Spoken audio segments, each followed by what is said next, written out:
നമ്മുടെ മുമ്പിൽ ജീവിക്കുന്ന ഒരു മാതൃകാ പുരുഷനുണ്ട്. പേര് കാന്തപുരം എന്നാണ് ഇന്ന് സമൂഹം വിളിക്കുക. കാന്തപുരം ഇന്ന് ആരുടേതാണ് എന്ന് ചോദിച്ചാൽ അത് കേരളത്തിന്റെ ഉസ്താദാണ് എന്ന് പറയും. ആരായിരുന്നു കാന്തപുരം എന്നൊന്ന് ഓർത്തു നോക്കിയേ. ആരുടെ വിമർശനം ഏൽക്കാതെയാണ് വന്യരായ കാന്തപുരം ഉസ്താദ് നടന്നു വന്നത്? ചെമ്പട്ട് വിരിച്ച രാജരഥിയിലൂടെ കടന്നു വന്ന മനുഷ്യന്റെ പേരല്ല കാന്തപുരം. തീർത്തും പ്രതികൂലമായ അന്തരീക്ഷത്തിലൂടെ എല്ലാ പ്രാതികൂല്യങ്ങൾക്ക് നടുവിലും അക്ഷോഭ്യനായി വിളിച്ച വാക്കുകൾ മുഴുവനും എടുത്തിട്ട് ഈ തലപ്പാവിന്റെ നെറുകയിൽ വെച്ചു വന്യരായ ഉസ്താദ്. ഇന്ന് നമ്മൾ കേൾക്കുന്ന ഒരു തെറിയുണ്ട്, 6-ാം നൂറ്റാണ്ടിൽ നിന്ന് ബസ് കിട്ടാത്തവൻ എന്ന്.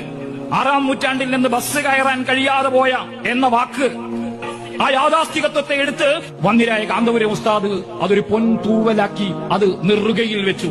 എന്നിട്ട് ഇവിടെയുള്ള സർവ്വ പുരോഗമനവാദികളെയും വെല്ലുവിളിച്ചുകൊണ്ട് അക്ഷോഭ്യനായി. എടുത്തുകൂടിയ മുഴുവൻ ജനങ്ങൾക്കും എന്റെ അഭിവാദ്യങ്ങൾ